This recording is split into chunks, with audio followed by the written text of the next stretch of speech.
शासन व्यवस्था क्या है, क्या थी और अभी क्या चल रहा है, इस पर वो प्रकाश डालेंगे।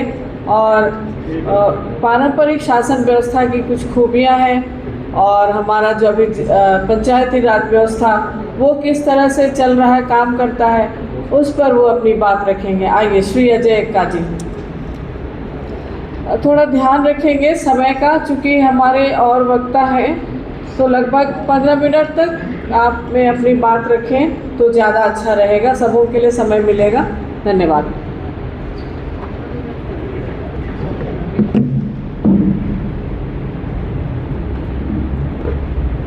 आज के पेशा नियमावली सम्मेलन में उपस्थित सम्मानित मंच पर माननीय राजा साहब, हिरेंज पाढ़ा, सांगा पाढ़ा और अन्य भी पाढ़ा के हैं, आदिवासी क्षेत्र सुरक्षा परिषद के महासचिव, कोषाध्यक्ष और अध्यक्ष साहब, और आप सभी तमाम दूर दराज से ग्रामीण क्षेत्रों से आए हुए गणमान्य और बुद्धिजीवी गण।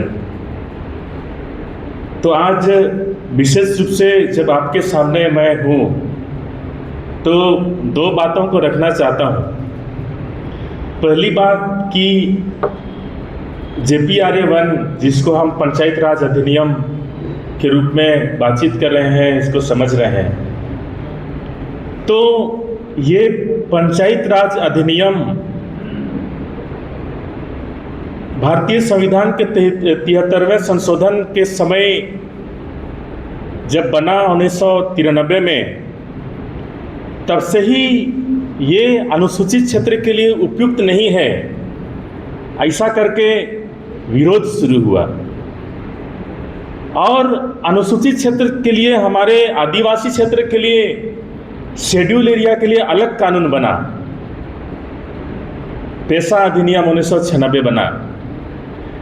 ये बातें हमारा मन में होना चाहिए, ये बातें हमारा मन में होना चाहिए कि JPRA1 जिसको हमारे पूर्वजों ने भी विरोध किया और वो हमारे क्षेत्र के लिए उपयुक्त नहीं है, हम आदिवासियों के लिए उपयुक्त नहीं है, वो सामान्य क्षेत्र में लागू हो, उससे कोई प्रॉब्लम नहीं। ये पहला चीज़ हमें हमारे मन में होना चाहिए कि हमारे क्षेत्र के लिए उपयुक्त नहीं है, इसलिए पेशा अधिनियम बना। अब क्या सिचुएशन है? अब क्या सिचुएशन है? सरकार 3 साल में 3 ड्राफ्ट लाई,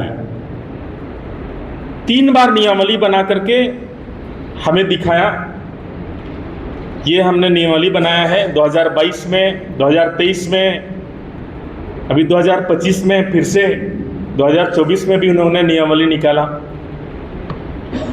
जिसको सब लोगों ने प्रायः जो संविधान के जानकार हैं और पारंपरिक शासन व्यवस्था को मानते हैं, अपने को आदिवासी समझते हैं, उन्होंने विरोध किया और अभी तक रुका हुआ है। संभवतः विरोध नहीं करने से शायद वो लागू हो जाता।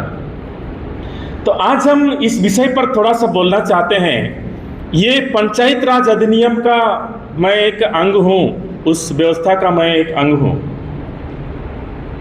और हमने देखा है इस व्यवस्था में कि किस तरह से आपके ग्राम सभा को कमजोर किया जाता है, किस तरह से आपके स्वशासन व्यवस्था को का धज्जिया उड़ाया जाता है, किस तरह से ग्रामीण क्षेत्र में आपके भावनाओं को, अपने मनोभाव को दरकिनार किया जाता है। मुझे मालूम है, पिछले बैठक में कुछ लोगों ने बोल रहा था, कुछ साथियों ने, कि ग्राम प्रधान के साइन के बिना तो अभी भी कुछ योजना नहीं आता है गांव में।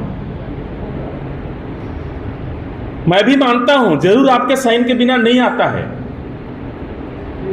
लेकिन ये काफी नहीं है। आप देख लीजिए, जितने केंद्र सरकार से योजना आया, जल जीवन मिशन, पूरे घर घर में नल लगा, और उसका उदाहरण के लिए बता रहा हूं, उस योजना का यूटिलाइज सर्टिफिकेट मुखिया के माध्यम से आना था, ग्राम प्रधानों को भी इसमें सहमति देना था। लेकिन आज देख लीजिए, आपके साइन से जो योजना बना है, कितना योजना सक्सेस है, कितने घरों में जल नल योजना सक्सेस है, आप देख लीजिए आपके गांव में। वो है JPRA1। आज JPRA1 के तहत पंचायत चुनाव हुआ, पंचायत समिति का गठन हुआ प्रखंड में, जिला परिषद का गठन हुआ है जिला में, और सब अपना अपना काम कर रहे हैं।